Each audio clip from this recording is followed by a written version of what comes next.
হযরতে ফাতেমা রাদিয়াল্লাহু তাআলা আনহা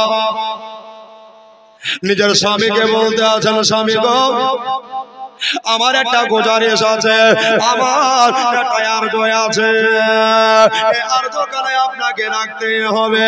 বলে বিবি রে, কি এমন তুমি আরজ রাখবা? বলে দাও, বলে দাও, বলে দাও। এবার সবাই নেকরাও, মা নবী নন্দিনী, সারা বিশ্বের জননী, তয়্যেবা তাহেরা আবেদা ফাতেমা, ইনি আপনার বলতে লাগলেন, আমার আজকে রূহ কবজ হবে, আমার আজকে আত্মা কবজ হবে। এই জন্য আপনি আর দেরি করবেন না, আমার দোনো বাচ্চা দুটোকে, আমার দোনো লাল ইমাম হাসান ও হোসাইনকে নিয়ে যান মসজিদে নববীতে, মাগরিবের নামাজটা পড়াবেন, ইশার নামাজ পড়ে নিয়া আবার পুনরায় বাড়িতে নিয়ে আসবে। ও বাবারা, আমার মা বোনেরা, কান দিয়া দিন দিয়া কথাগুলা শুনবে। আজকে আর সাহেব নগরে ধাত্রীতে শেষ বেলাতে আপনাদের ফাতেমার কথা বলে যায়। আমার মা বোনেরা, এবার ইমাম হাসান হোসাইন বলে, আব্বা হুজুর, আমাদের মা, আমাদের আম্মা জান, নবী নন্দিনী, সারা বিশ্বের জননী যখন বলতে আসে, তাহলে আমরা দোনো ভাই আজকে মাগরিবের নামাজ, এশার নামাজ মসজিদে নববীতে পড়বো। জোরে বলেন সুবহানাল্লাহ।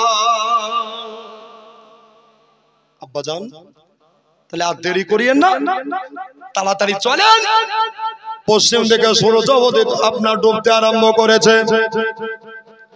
হযরতে আলী আল্লাহর ওলি জান্নাতের দুটো সরদারকে নিয়ে বাড়ি থেকে বার হয়ে গেলেন। হযরতে আলী বেরোচ্ছে গো, আর চোখ ভরা মতির মতো আসর পড়ছে। বারবার, শতবার, লাখবার দেখে ফাতেমাকে এত দেখে, তবু বাবা তৃপ্তি মিটে না। একবার জোরে বলে দেন সুবহানাল্লাহ। হযরতে আলী বলে, আল্লাহ, আমার আজকে বিবি দুনিয়া থেকে বিদায় হয়ে যাবে, আজকে আমার বিবি চলে যাবে, আমার বিবিকে আর দেখতে পাবো না, আমার বিবির রওজায়ে আতাহার হয়ে যাবে, আমার বিবির রওজায়ে মুকাদ্দাস হয়ে যাবে। আল্লাহ গো, আমার ইমাম হাসান হোসাইন দোনো বাচ্চা ছেলে যখন এসে দেখবে মা নাই, তাদের কত কষ্ট হবে, তাদের কত দিলে আঘাত লাগবে। আব্বা জান, আপনি কেন কাঁদতে আছেন আব্বা গো? কিসের জন্য চোখের পানি পড়ে আব্বা জান? একবার আপনি বলে দেন। হযরতে আলী বললেন, বাবা, আমি এই জন্য কাঁদি, এর ভেদ তোমরা বুঝতে পারবে না। চলো না বাবা, মসজিদে নববীতে তাড়াতাড়ি যাই। বাপ বেটা মিলে এবার দুজনাই, আর হযরতে আলীকে নিয়ে তিনজনা, ইনারা সবাই মিলে মসজিদে নববীতে হাজির হয়ে গেছে। আর এদিকে ফাতেমা ছেলে দুটাকে পাঠিয়ে দিয়া নিজের গোসল নিজেই করলেন। একবার জোরে বলে দেন সুবহানাল্লাহ। ভালো কাপড়, জান্নাত থেকে যে কাপড়টা পুরস্কার এসেছিল, ওই কাপড়টা পরে নিলেন। মা ওযু গোসল করে, পবিত্র মা আমার, জান্নাতি মা আমার, নবী নন্দিনী মা আমার, সারা বিশ্বের জননী মা আমার, একটা ঘরের ভিতরে ঢুকতে যাবে। তার পূর্বে আবু বকরের বিবি, যার নাম হলো হযরতে আসমা, আসমার কাছে গিয়া উনি আপনার কিনা বলতে লাগলেন, ও নানি গো, ওগো আমার নানি, আপনাকে একটা কথা বলতে চাই নানি। আমার ফাতেমা বুক ভরা বেদনা আর চোখ ভরা পানি লিয়া জোড়হাত করে বলে, নানি গো, আমি আজকে এমন জায়গা চলে যাব, আর কোনদিন ফিরে আসব না। জোরে বলে সুবহানাল্লাহ। আর কোনদিন ফিরে আসব না। এই জন্য একটা কথা বলতে এসেছে নানি গো, এই দেখে আমি নতুন কাপড় পরেছি নানি, এই দেখে রোজ গোসল করেছি নানি। বলে মা, বলে তুমি কোন জায়গা যাবা মারে আমার? বললেন নানি গো আমার নানা আজ থেকে প্রায় 6 মাস আগে বলে দিয়েছিল, ও বেটি ফতেমা আমার ইন্তেকালে 6 মাস পরে তোমার ইন্তেকাল হবে। নানি একটা কথা বলবো? বলছে বলো। আমার দুটো বাচ্চা ছেলে, ইমাম হাসান আর ইমাম হোসাইন, এই দুটো লালের যেন কোনো ক্ষতি না হয়, জোরে বলেন। এই দুটো লালের কোনো যেন ক্ষতি না হয়।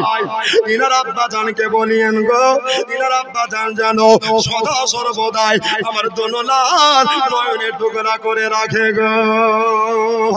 বাচ্চা বাচ্চা ছেলে তারা কোথাও যেন বেরিয়ে না বেড়ায়। বললো আর একটা কথাই আপনাকে বলবো ও নানি গো, এই কথা কানা হলো যে আমি যখন ঘরের ভিতরে ঢুকে যাব কেউ যেন দরজা ধাক্কাবে না, কেউ যেন দরজায় বাড়ি মারবে না। বললেন কেন? বলছে আমি যখন ইন্তেকাল হয়ে যাব, আমার রূহ যখন বেরিয়ে যাবে অটোমেটিক দরজা খসে যাবে। কাউকে দরজা আপনার আঘাত করতে বলিয়েন না। বললেন ও নবী নন্দিনী, আমার নাতনি ঠিক আছে ঠিক আছে। এবার বাবারা আমার মা বোনেরা বলতে আমার নিজের বাসভবনে ঢুকে গিয়া নবীর বেটি আমার খাদিজাতুল কুবরার বেটি এবার বাবা ঘরের ভিতরে ঢুকে গেলেন। কোন সংসার কানা তাকিয়ে তাকিয়ে দেখলেন, জয়নাবের হাতে বারবার করে চুমা দিলেন।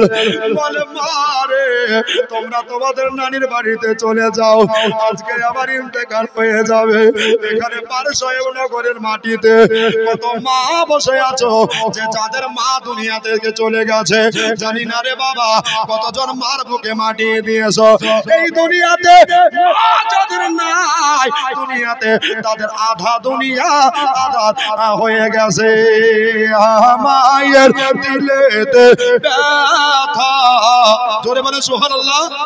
আরেকবার জোরে সুবহানাল্লাহ। ও ভাই এই গজখানা পড়বো, আমার ওসিফ সাহেব অনেক চেয়েছে বাবা, আমি 3 জনকে 500 করে টাকা নবী পাকের মহব্বতে কবরস্থানে দিতে পারবেন না ভাই? এই গজখানা শুনতে শুনতে মাকে যারা ভালোবাসবেন 3 জন বাবা 500 টাকা আমি চাইবো না বাবা। মায়ের দিলেতে ব্যথা কখনো দিও না, কখনো দিও না, জোরে বলেন সুবহানাল্লাহ। ওগো মায়ের দিলেতে ব্যথা কখনো দিও না, কখনো দিও না। মায়ের মত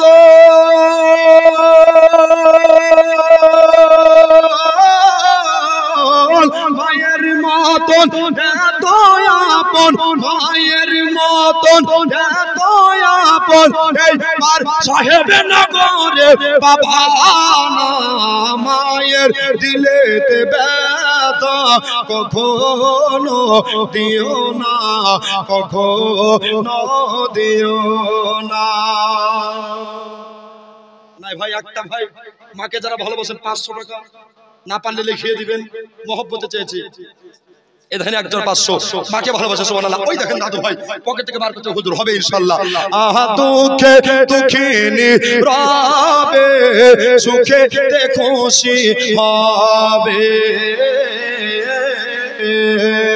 দুঃখে দুঃখিনী রবে, সুখে খুশি হবে। জান ভরে দোয়া হবে, আজকে দুয়ারি রাত, আজকে শেষের রাত মানে দোয়া রাত। আহা দুঃখে দুঃখিনী রবে, সুখেতে খুশি হবে। ছেলের তরে মা জননী মরতেও রাজি হবে। মায়ের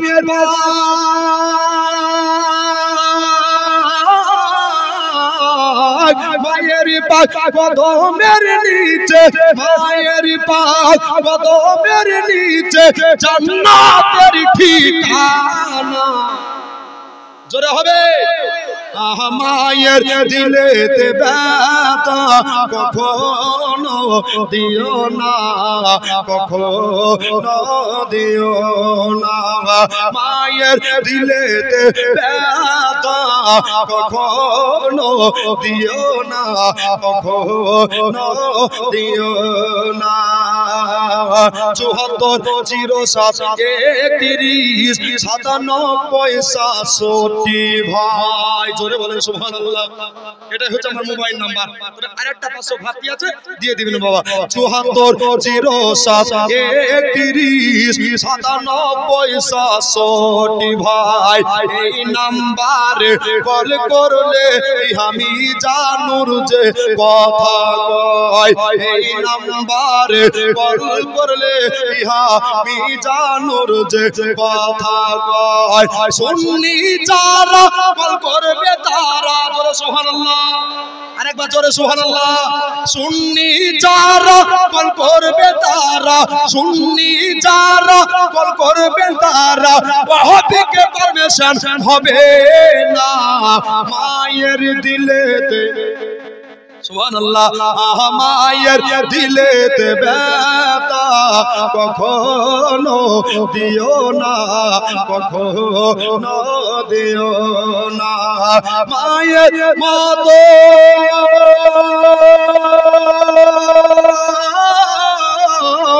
মায়ের মতন এত আপন, মায়ের মতো এত আপন এই বাংলা খুঁজলেও হবে না মায়ের দিলেতে ব্যথা কখনো দিও না, কখনো দিও না। জোরে বলেন সুবহানাল্লাহ। তো বাবা আমার ইমাম হাসান হুসাইন রাদিয়াল্লাহু তাআলা আনহু মসজিদে মাগরিবের নামাজটাকে পড়লেন।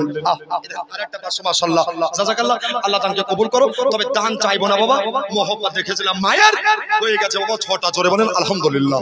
জি মেলা মলবি চিল্লিয়ে চিল্লিয়ে পাই না, আর মিজানুর চারে বসে বাবা টাকা ঘুরে যায় না। এটা আপনাদের মোহব্বত, আলেম ওলামার দোয়া, ঠিক কিনা বলেন? আব্বা এই জন্য বলছি জীবনে শুনতে থাকেন, জীবনে অনেকটা পড়ে আছে। আমাকে বলা হয়েছে যে হুজুর একটু যুদ্ধের কথা বলিয়েন, ইনশাআল্লাহ বলা হবে। তো এবার বাবা সময় এনে গেলাম, মাগরিবের নামাজটা পড়ে নিলেন। মাগরিবের নামাজটা পড়ে নেওয়ার পরে ইমাম হাসান হোসাইন দোনো বাচ্চা ছেলে মসজিদের বাইরে চলে আসলেন। আসার পরে বলতে আসে, ও ভাই ইমাম হোসেন গো, তোমাকে একটা কথা বলতে চাই রে ভাই। বললো কি কথা বলবেন দাদা ভাইয়া? বললো এই কথা কানা হলো আমার কলিজায় কেন আগুন জ্বলে যাচ্ছে, আমার বুক কেন ধরম ধরম করতে লেগেছে। একবার বলো ভাই, বলো বলো। এবার বাবা হযরতে ইমাম হাসান বড় ভাই আপনার কিনা ছোট ভাইয়াকে বলতে আসে, ওরে আমার ভাই, আমার কলিজায় যেন দাও দাও করে আগুন জ্বলে যাচ্ছে। সুবহানাল্লাহ। এবার বাবারা ভাইয়েরা রে, আমার পাহাড় সাহেব নগরের মা বোনেরা রে, ইমাম হোসাইন বলে ভাই আমি একটা কথা শুনেছি, এই কথা কানা হলো যে আমাদের মা বোধহয় আজকে দুনিয়ায় আর থাকবে না। বড় ভাই এবার বাবা ইমাম হোসাইন পাককে বুক টানে ভরে নিয়া রে ভাইয়ের মোহব্বত কত দেখেন, আজকে ভাইয়ের ভালোবাসা কত দেখেন, বুক টানে ভরে নিয়া এবার বাবা টুকরে টুকরে কাঁদতে আছে আর বলে ভাইয়া গো আমাদের বাড়ি যেতে হবে, আমাদের জনম দুঃখিনী মার চেহারাটা জান ভরে দেখবো। কেন আমাদের নানা নবী মুস্তাফা বলেছে যে মায়ের চেহারা দেখলে একটা হজের নেকির হকদার হওয়া যায়। ভাই তো বাড়ি চলো, আব্বাজানকে একটু খবরখানা বলবো। তো দুই ভাই মিলে মনে বড় আশা নিয়ে বাসনা নিয়ে বাবা টুকটুক করে বাবা ছোট ভাই বড় ভাই মিলে হযরতে আলীর কাছে উপস্থিত হলেন। আর আলীর কাছে উপস্থিত হয়ে গিয়া হযরতে আলী বলছেন, বাবা তোমাদের মনটা কেন খারাপ, তোমাদের মনটা কেন ভারী হয়ে আছে? একবার তুমি আমাকে বলে দাও, তোমরা এত আনন্দ খুশির ছেলে, তোমরা কিসের জন্য মনটাকে খারাপ করে বসে আছেন? আপনি সবই জানেন কিন্তু আমাদেরকে বলছেন না। আব্বা গো একটা কথাই আপনাকে বলি, চলেন চলেন চলেন। বলছে কোথায় যাবো রে বাবা? বললেন চলেন আমাদের আমাদের বাড়ি যেতে হবে। কিন্তু ফাতেমা একটা কথা বলেছিলেন, ও স্বামী গো একটা কথা খবরদার, মাগরিবের সালাতের পরে এশার নামাজটা পড়ে বাড়ি আসবেন। একবার জোরে বলে দেন সুবহানাল্লাহ। এই কথা দিলে নিয়া মনে গেঁথে নিয়া হযরতে আলী রাদিয়াল্লাহু তাআলা আনহু